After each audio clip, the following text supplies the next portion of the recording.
Good evening, everyone, and welcome. Records fell again on Wall Street today as the Dow Industrials and the S&P 500 each closed at record highs. More on that in a moment. But we begin tonight with the big changes being rolled out at a company that, as much as any, defines the term blue chip. Big Blue itself, IBM, a tech titan you may either own directly in your portfolio or via your mutual funds. It contributed, by the way, not one bit today to the rising market. Its shares were off slightly on a day when IBM CEO Ginni Rometty sat down for a rare television interview with David Faber. The conversation was extended and expansive.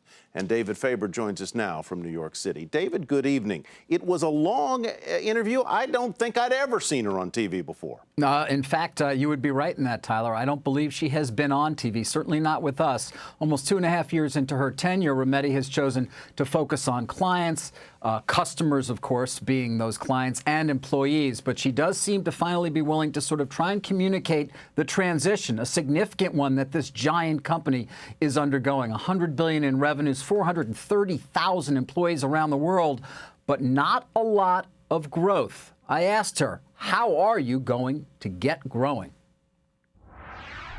I think of the areas that's important to think of the word mix. And where we're growing, it's important to grow in the right areas.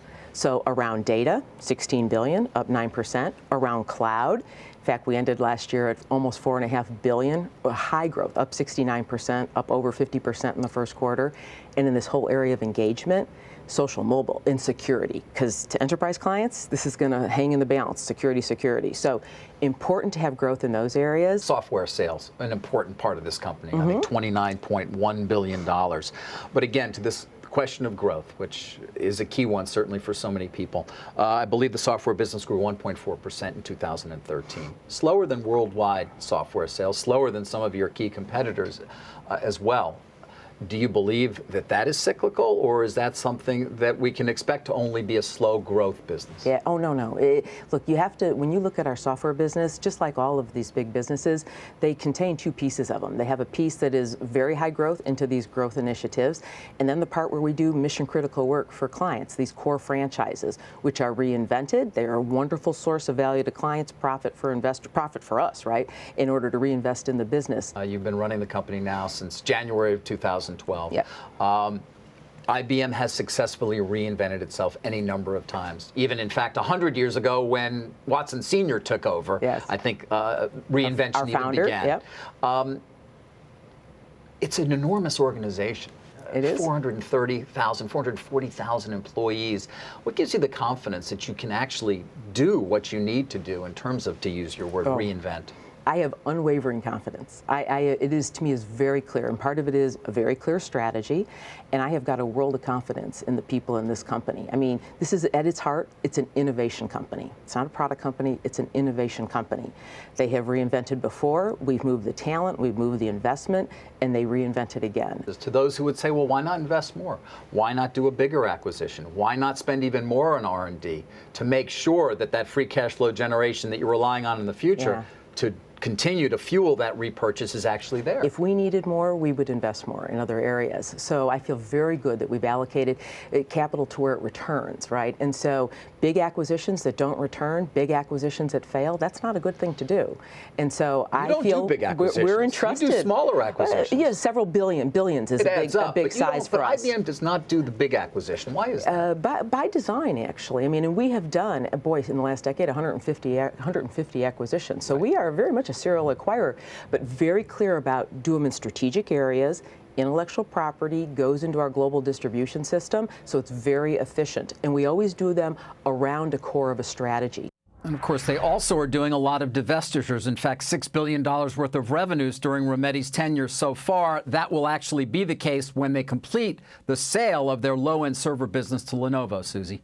You know, fascinating conversation, by the way, great interview. You know, she made a very good case about IBM's strategy, but when you look at her tenure from January of 2012 till now, the stock has been basically flat. It's been the same. How much more patient do you think investors have to be, and what kind of reaction do you think analysts are going to have when they meet with her for Investor Day tomorrow? You know, I think tomorrow they'll be asking a lot about this 2015 roadmap that they put out there many years ago, and they are sticking to. They will ask many of the same questions we heard during the first quarter conference call about whether they can maintain the free cash flow guidance that they gave going into this year. I also think you'll continue to see these questions about manufacturing earnings, something we talked about. They buy back an enormous amount of stock, repurchases of $8.2 billion, Susie, in just the first quarter of this year. That will slow this year, but nonetheless gives you a sense as to the size that we're talking about. So all of those will be a focus. As for Rometty, it seems as though, Gerstner came in, it was bad. He made it good. By the end, kind of things were slowing a bit. Palmisano came in, inherited that, and then turned it around. And then by the end of his term, perhaps he handed it to Rometty.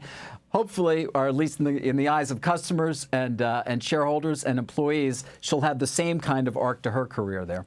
David, I want to pivot to something I heard you talking about earlier today, and that is the volume of deals that you are hearing about as you work your sources. Already this year, proposed but not completed. Pfizer, AstraZeneca, not even accepted. Valiant Allergan, GE Alstom, Comcast, Time Warner Cable, and there are others. Why are deals heating up as much? What are you hearing, and where will the deals likely be for the rest of this year? Tyler, that's a great question, of course, and you're right.